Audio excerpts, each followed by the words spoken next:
Precisely, I'm from Ikedru, Imo State, but born in Aba.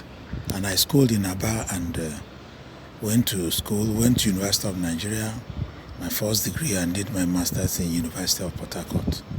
I worked in Nigeria for some time as a sales manager, and also I taught in the secondary school to the point of being a vice principal before I left to come to Europe when the condition was so bad in Nigeria then. Your salary could not even pay your rent of a flat in Nigeria, so that was how we left. Exactly what is happening again now. That's when I left, and I've been here, working here. I've been teaching in their military school, the Air Force School, and I'm now getting tired, and I'll come back home soon. I'm Chief Don Anokam. Okay? Okay, sir. It's nice to have you here, sir. Yeah. Oh, sir. Okay, now, like, what year do you left Nigeria now? Like, how long did you here? Late 90s. Yeah. About 1999. 1999 or 2000, early 2000. It's quite some time now. Okay. Early 2000, precisely. So basically, if I may ask, like, was it because of the situation in Nigeria that's why you left? Because of the salary, we are not able for you to to leave? Yes. It was not enough for me to take care of my family.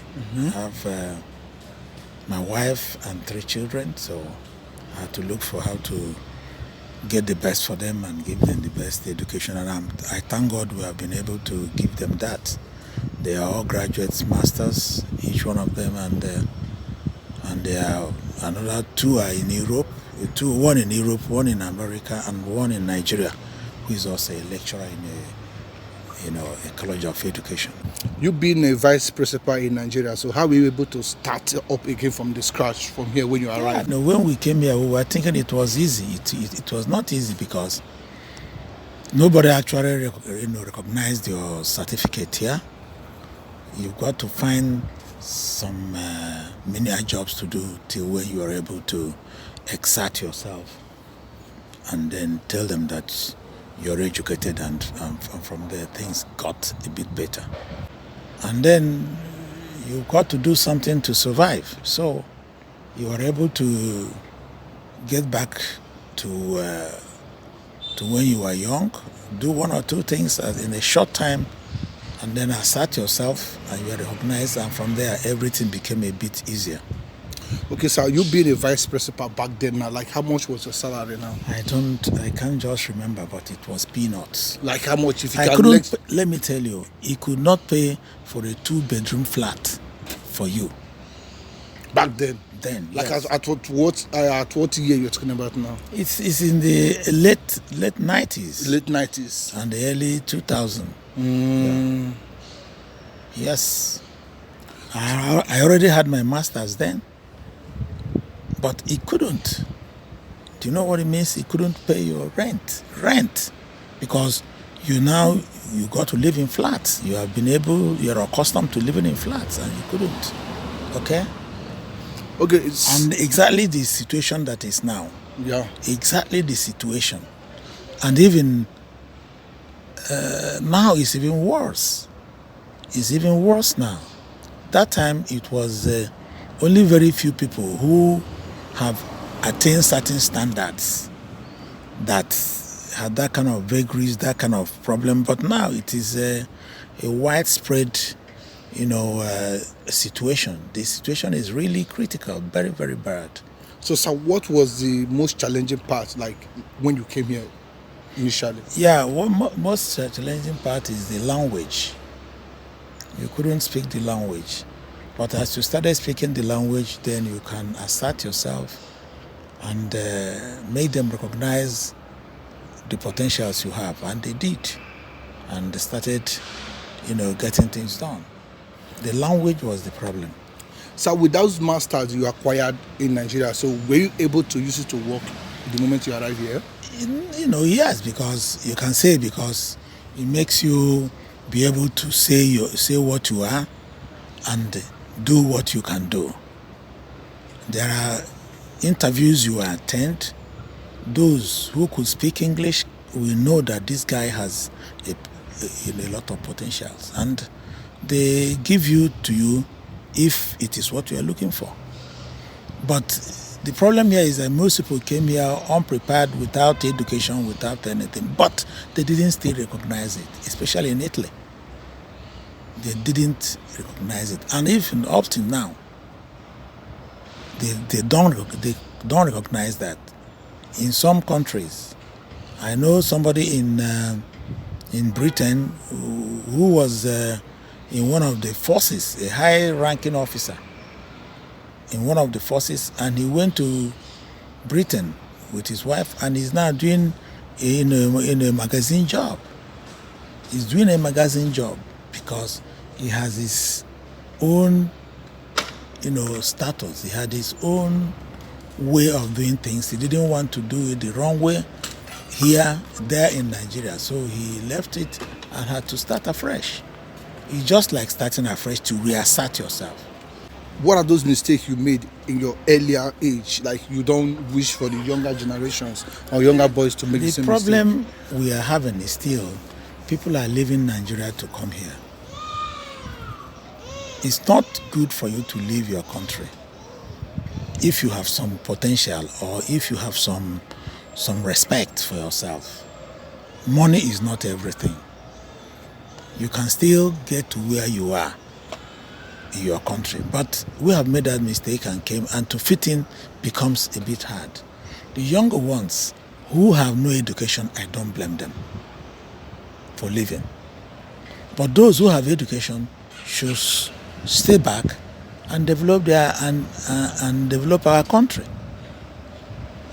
So, sir, with this Japa syndrome that is going on in Nigeria now, like you don't wish the youth to travel out, or with the kind of situation currently in the country, that so you wish the youth to stay back and face the country? Yes.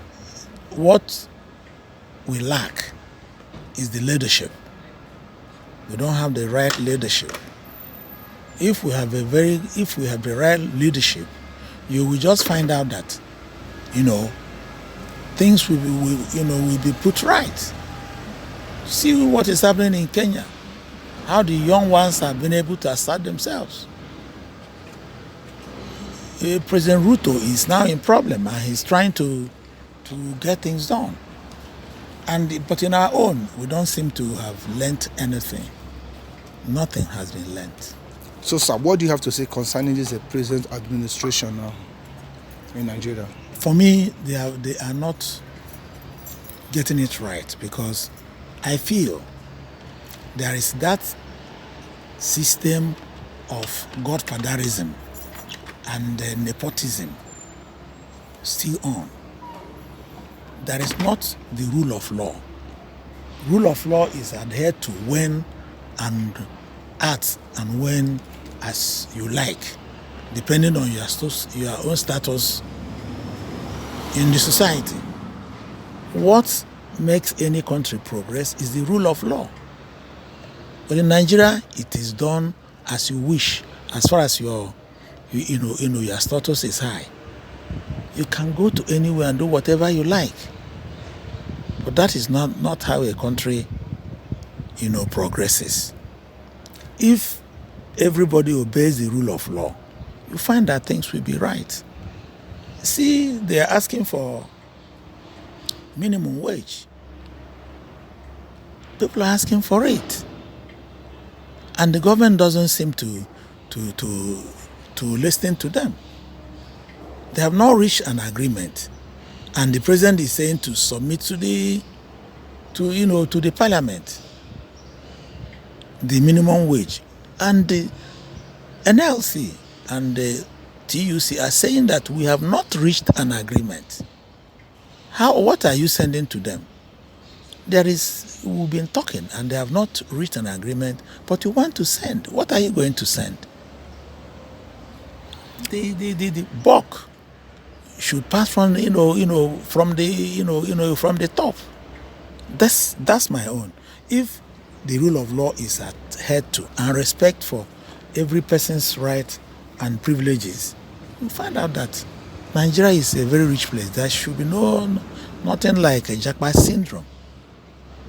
I don't need to start, relating and telling you one by one how it is not. We all know what is happening. Clear, sir. Like, sir, ever since President Bola Ahmed Tinubu resumes office, like, haven't you seen any positive changes? Yes, I've seen himself. He has made some positive changes of setting commissions for every problem, which is good.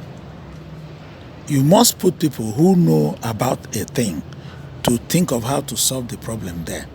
He's setting the commissions, which, if their recommendations are adhered to, things will get better.